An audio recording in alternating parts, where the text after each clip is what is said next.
Welcome to straight talk with Satish. నేను మీ సతీష్. తాజాగా గుంటూరులో నిర్వహించిన ముద్రగడ పద్మనాభం సంతాప్ సభ ఇప్పుడు రాజకీయంగా సంచలన పరిణామాలకు దారితీసింది. ఆ వేదికపై కనిపించిన నాయకులు, అక్కడ వినిపించిన వ్యాఖ్యలు, ఆ తర్వాత టీడీపీ అధిష్టానం స్పందించిన తీరు చూస్తే ఇష్యూ సీరియస్ గా తీసుకున్నారని అనిపిస్తోంది. ముఖ్యంగా TDP MLA bonda Uma, YCP నేత అంబటి రాంబాబు ఒకే వేదికపై కనిపించడం, ఇద్దరు పరస్పరం పలకరించుకోవడం, అనంతరం బోండా ఉమా చేసిన వ్యాఖ్యలు కూటమిలో సంచలనంగా మారే. రాజకీయాలు, వ్యక్తిగత సంబంధాలు వేరు, పార్టీ రాజకీయాలు వేరు. మనకు తెలిసిందే. శాసనసభలో ప్రత్యర్థులు మాట్లాడుకుంటారు, విమానాశ్రయాల్లో పలకరించుకుంటారు, వ్యక్తిగత కార్యక్రమాల్లో కూడా కలుసుకుంటారు. సంతాప్ సభల్లో రాజకీయాలకు అతీతంగా నివాళులు అర్పించడం కొత్త విషయం కాదు. గతంలో తారకరత్న చనిపోయినప్పుడు అప్పటి వైసీపీ నేతగా ఉన్న విజయసాయిరెడ్డి పక్కనే చంద్రబాబు కూడా కూర్చున్నారు. వైఎస్ రాజశేఖర రెడ్డి, చంద్రబాబు కూడా వేదిక పంచుకున్న సందర్భాలు చాలా ఉన్నాయి. అయితే ఇప్పుడు మాత్రం సీన్ మారిపోయింది. రాజకీయాల్లో ప్రత్యర్థులని కాకుండా శత్రువులనే భావన పెరిగిపోతోందా? ఎందుకు ముద్రగడ సంతాప్ సభలో బోండా ఉమా చేసిన కామెంట్లపై అధికార పార్టీ అధిష్టానం అంత సీరియస్ గా స్పందించింది? ఒకే వేదికపై ప్రత్యర్థి పార్టీల నేతలు కనిపించడం క్షమించడాన్ని నేరమా? కాపు రాజకీయాలు మళ్ళీ ఆంధ్రప్రదేశ్లో కేంద్ర బిందువుగా మారుతున్నాయా? బోండా ఉమా విషయంలో ఏం జరగబోతోంది? దీనికి సంబంధించి స్ట్రైట్ టాక్ విత్ సతీష్ లో మాట్లాడబోతున్నాం. మనతో పాటు చర్చలో పాల్గొంటున్నారు ప్రముఖ అనలిస్ట్ కేఎస్ ప్రసాద్ గారు. అలాగే బయట నుంచి వైఎస్ఆర్ కాంగ్రెస్ పార్టీ సీనియర్ నేత, పార్టీ ప్రధాన కార్యదర్శి జూపుడి ప్రభాకర్ గారు డిబేట్ లో జాయిన్ అవుతున్నారు. మరికాసేపట్లో టీడీపీ అధికార ప్రతినిధి విద్యాసాగర్ గారు డిబేట్ లో జాయిన్ కాబోతున్నారు. రైట్, కేఎస్ ప్రసాద్ గారు, ఎమ్మెల్యేపై ఆంక్షలు ఇప్పుడు ఇది బిగ్ టాపిక్ అయిపోయింది. బోండా ఉమా దాసరి రామని ఒక కాపు ఉద్యమం నేత నిర్వహించిన సభలో ఆయన పార్టీలకు అతీతంగా అన్ని పార్టీల కాపు సామాజిక వర్గ నేతలు వేదిక పంచుకున్న పరిస్థితి చూసాం. ఆయన చేసిన వ్యాఖ్యలు ఇప్పుడు దుమారం రేపుతున్నాయి. అధిష్టానం సీరియస్ గా తీసుకుంది. అలాగే అంబటితో వేదిక పంచుకోవటానికి కూడా తప్పని చెబుతోంది. చంద్రబాబు నాయుడు కూడా ఆదేశాలు జారీ చేశారంటున్నారు వైసీపీ నేతలతో వేదికలు పంచుకోకూడదని. అసలు ఏంటి బోండా ఉమా చేసిన తప్పేంటి? మీరేమనుకుంటున్నారు? ముందుగా 99 టీవీ ప్రేక్షకులు నమస్కారం. ప్యానల్లో ఉన్న మా గురుగారికి మీకు కూడా నమస్తే. నమస్తే ప్రసాద్ గారు. ఇక్కడ మనిషి యొక్క తత్వం ఎలా ఉంటుందంటే, ఆయన ఎర్రబోగులుడు జగన్మోహన్ రెడ్డి నా ఎస్సీలు నా బీసీలని ఎలక్షన్ మొత్తంగా సున్నా పెట్టించుకున్నాడు. వీళ్ళు బీసీ పునాదుల మీద పార్టీ పెట్టామని వీళ్ళు చెప్తూ శ్రీకాకుళం నుంచి మీరు చూసుకోగలిగితే సార్, వెలమ కబంధ హస్తాల్లో చిక్కుకున్న శ్రీకాకుళం అని చెప్పొచ్చు. అయితే నువ్వు లేక నేను, అచ్చిరెడ్డి గారి ఫ్యామిలీ, ధర్మాన్ గారి ఫ్యామిలీ పనిచేసుకుంటారు అక్కడ. మిగిలిన ఎవరిని అక్కడి నుంచి బతకనివ్వట్లే. మీకు దానికి ఇది ఎందుకు మీరు మాట్లాడుతున్నారని చెప్తే, మా ప్రపంచంలో ఎంతమందికి తెలుసో నాకు తెలియదు, కానీ మేము ఉత్తరాంధ్ర, మా ముద్దుబిడ్డ, మేము గర్వంగా చెప్పుకునే గౌతు లచ్చన్న గారికి, సర్దార్ పటేల్ గారికి ఇచ్చినంత గౌరవం మా సర్దార్ గౌతు లచ్చన్న గారిని మా మానవుడికి పెట్టిన దగ్గర, ఆయన విగ్రహావిష్కరణకి వెళ్ళినప్పుడు కూడా గౌతు శిరీషమ్మకి ఇలాగే ట్రీట్ చేసింది తెలుగుదేశం. జోగి రమేష్ తో వేదిక పంచుకున్నారు. ఎస్, జోగి రమేష్ గారితో వేదిక పంచుకున్నారు. అప్పుడు ఎవరు బీసీ. ఇక్కడ మీరు కాపు సామాజిక వర్గంకి సంబంధించిన బోండా ఉమా గారు అంటే విజయవాడ పశ్చిమ. అవును, ఇందులో ఒక సెన్సిటివిటీ ఉంది సార్. అక్కడ అదే వేదిక మీద జ్యోతుల నెహ్రూ గారు ఉన్నారు అండ్ వంగవీటి రాధా గారు ఉన్నారు. వీళ్ళు ఒక టాల్ పర్సనాలిటీస్, ఎందుకు టవరింగ్ పర్సనాలిటీస్ అంటాం మేము రాజకీయాల్లో. ఎందుకంటే జ్యోతుల నెహ్రూ గారు ఉభయ గోదావరి జిల్లాలో శాసించే విధానం, వంగవీటి రంగా గారు అంశంలో పుట్టిన రాధా గారు ఆయన ప్రవర్తించే తీరు, ఆ సామాజిక వర్గంలో ఎంత ఎవరు కాదన్నా ఉన్నా ఈ రోజుకి కూడా ఆయన ఒక పెద్ద మనిషి. ఓకే, సో దీంట్లో మీరు ఆడ్ మ్యాన్ అవుట్ అవర్ అంటే ఈ బోండా ఉమా.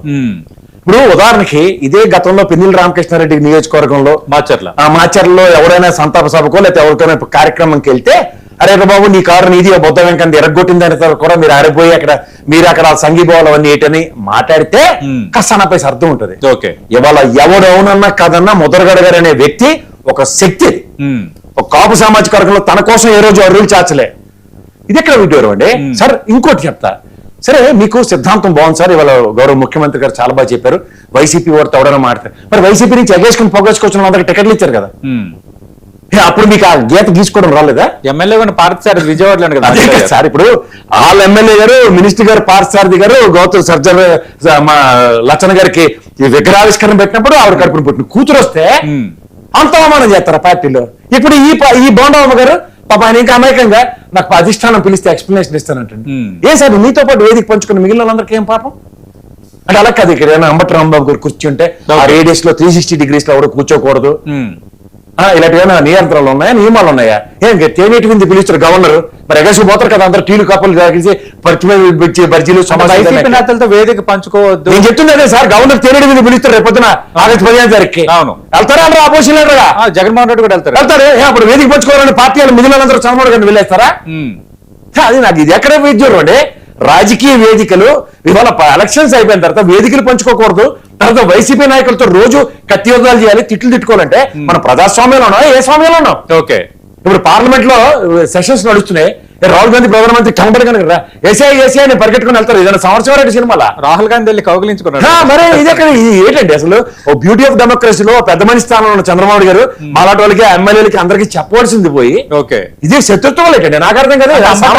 అంబటి రాంబాబు గతంలో చంద్రబాబును ఉద్దేశించి కొన్ని వ్యాఖ్యలు చేయటం, కొంత అంబటి రాంబాబు వర్సెస్ టీడీపీ అన్నట్టుగా అగాధం పూర్తి స్థాయిలో పెరిగిపోవటం, ఇవన్నీ ఇప్పుడు సోషల్ మీడియా వేదికగా తెలుగు తమ్ముళ్ళు తెర ముందుకు సిదిరి అప్పలరాజు బోండా ఉమాకి ఎగ్నెస్ట్ గా సోషల్ మీడియాలో పోస్టింగ్లు తెలుగు తమ్ముళ్ళే పెడుతున్నారు. ఎవరు వర్మ గారు ఇంటర్వ్యూ చూసారు, పిఠాపురం వర్మ గారు. అవును, ఆయన అయితే అసలు పార్టీ నట కన్న తల్లిలా చూసుకుంటాడట, ఆయన ఎప్పుడు ఒక మాట అండట, పర్సనల్ గా ఇది నా పర్సనల్ అభిప్రాయం అని చెప్పకూడదని చెప్పేదట. ఓకే, ఇదేంటిది వాళ్ళ డిస్క్లైమర్ వేస్తారు చూడండి, చేసి కోతి పనులన్నీ చేసి డిస్క్లైమర్ వేసేస్తారు. ఇది వ్యక్తిగతం కాదు, ఒక పార్టీకి ఓ చిత్తశుద్ధి చాటుకున్న బోండవమ్మా ఏం చెప్పాడు 2019 ఎలక్షన్స్ కి ఆ తుని ఘటన ఇది వన్ ఆఫ్ ద రీజన్ అని చెప్పాడు. తప్పేమో సార్, ఓ ఎవరు పవన్ కళ్యాణ్ గారి మీద శాఖ తీరుతున్నారని చెప్పి ఎంటర్ కాపు సామాజిక వర్గం టర్న్అౌట్ అయిపోతుంది అనుకుంటారా? ఇప్పుడు బోండవమ్మ 2019 ఎలక్షన్ ఓడిపోయింది, దగ్గర 16 ఓట్లు, 13-16 ఓట్లతో ఓడిపోయాడు. ఆయన ఎవరి వల్ల ఓడిపోయాడు నీకు తెలీదా? ఇప్పుడు గంటా శ్రీనివాసరావు ఉంటారు, ఆయన విశాఖలో ఎనీ నియోజకవర్గం ఎనీ టైం ఎనీవేర్ అంటాడు. అలాంటి వాళ్ళకి ఎందుకు షోకేసులు ఉండవు? జ్యోతుల నెహ్రూ గారికి ఎందుకు ఉండవు? రాధా గారికి ఎందుకు ఉండదు? బీసీ సామాజిక వర్గంలో ఎవరైతే అమాయకంగా ఉంటారో మా శిరీషమ్మ మీద ఇస్తారా? ఓకే, ఇక్కడేమో ఈ కాపు సామాజికంలో విజయవాడ పరిసర ప్రాంతంలో అంత చౌదరి డామినేషన్ కాబట్టి అమాయకంగా ఈయన ఒకరు కాబట్టి వేసేస్తారా? బోండా ఉమ కూడా బీసీఏ, ఎందుకంటే బోండా ఉమ తూర్పు కాపు కులానికి చెందిన వ్యక్తి. సార్ అవన్నీ నాకు వద్దు సార్. కాదు, మీరు బీసీ అంశాన్ని ప్రస్తావించారు. మీరు బీసీ లేదంటే కాపు అన్నప్పుడు కొన్ని కాపులు పవన్ కళ్యాణ్ గారి ఆధ్వర్యంలో సంరక్షించబడుతున్నారు అనుకుంటే బీసీల మీద ఏమైనా విల్లు ఎక్కువ పెడుతున్నారా? రైట్, మీరు అన్నట్టు పోనీ తూర్పు కాపే అనుకుందాం, మాటకి చెప్తాం. అయితే శిరీషమ్మ నెక్స్ట్ బోండవమ్మ గారు ఇద్దరు బీసీలే కదా? బీసీలే. మరి ఆ ప్రాస్పెక్ట్ రైట్, నేను ఇదన్నా మీరు చెప్పిన పాయింట్ వ్యాలిడిటీకే నేను యాడ్ చేస్తాను. బీసీ అని ఇప్పుడు బీసీ అనో లేదా ఎస్సీ అనో లేదా ఎస్టీ అని ఇవాళ రాజకీయ నాయకుల్లో ఎవడు ఏమనుకున్నా కాకపోయినా ఆయన ప్రజాప్రతినిధి. విజయవాడ పశ్చిమ నుంచి ఎన్నుకోబడిన బోండవమ్మ గారు ప్రజాప్రతినిధి. అవును, ఆయనకి ఇవాళ క్యాస్ట్ పరంగా ఎవడు ఓట్లేదే. రైట్, ప్రస్తుతం డిబేట్ లో జాయిన్ అవుతున్నారు టీడీపీ అధికార ప్రతినిధి విద్యాసాగర్ గారు.